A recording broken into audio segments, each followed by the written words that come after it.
মনে মনে মায়ের নাম করতে করতে এগিয়ে চল। তোরা আর যাই বলিস, রাসের মেলায় রাধা কৃষ্ণের প্রতিমাগুলো কি বিশাল বিশাল আকারের। ভাঙা রাসের মেলা দেখে মন একেবারে জুড়িয়ে গেল। সামনের বছর আবার দেখতে আসবো, কেমন? সে না হয় আবার সামনের বছর আসবো, কিন্তু নৈহাটিতে আমাদের কালী পুজোয় এমন বড় কালী ঠাকুর বানালে কেমন হয়? বাহ, এটা তো বেশ ভালো প্রস্তাব। আর তুই হেবি বলেছিস, কালী পুজোয় এমন বড় প্রতিমা বানালে মন্দ হয় না। চার বন্ধু গল্প করতে করতে জঙ্গলের মধ্যে শ্মশানের পথ ধরে নদীর ঘাটের দিকে যেতে থাকে। আবার আমাদেরকে পিছু নিল। খবরদার, কেউ পিছনে তাকাবি না, তোরা শুধু চুপচাপ হাঁটতে থাক। তারা কেউ পিছন ফিরে তাকায় না।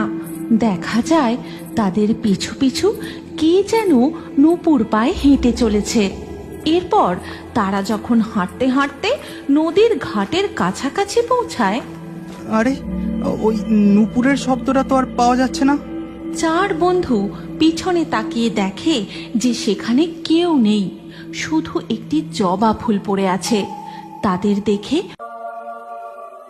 ভবেশ, ভবেশ, তুই সেই কথা ভুলে গেলি নাকি? বলেছিলিস না তুই আমাকে অনেক বড় রূপে পুজো করবি?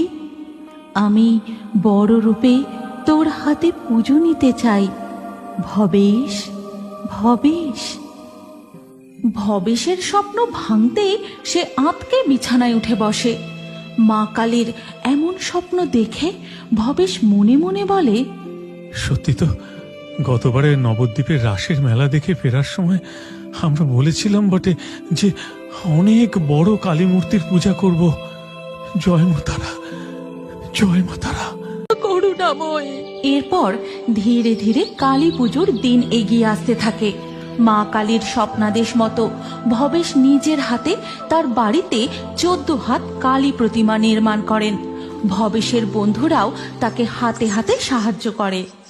ভবেশ, মা কালীর এই বিশাল রূপ দেখে আমার গায়ে কাঁটা দিচ্ছে। পদ্মের ন্যায় তার চোখ। ডান দিকের উপরের হস্ত দিয়ে মা আশীর্বাদ করছেন, তার নিচের হস্তে মা জল ভরা সন্দেশ ধারণ করেছেন। বাম দিকের উপরের হস্তে ধারণ করেছেন তার খাঁড়া, আর নিচের হস্তে ধারণ করেছেন পাপিষ্ঠের মস্তক। এরপর ভবেশ মা কালীর পূজা শুরু করেন।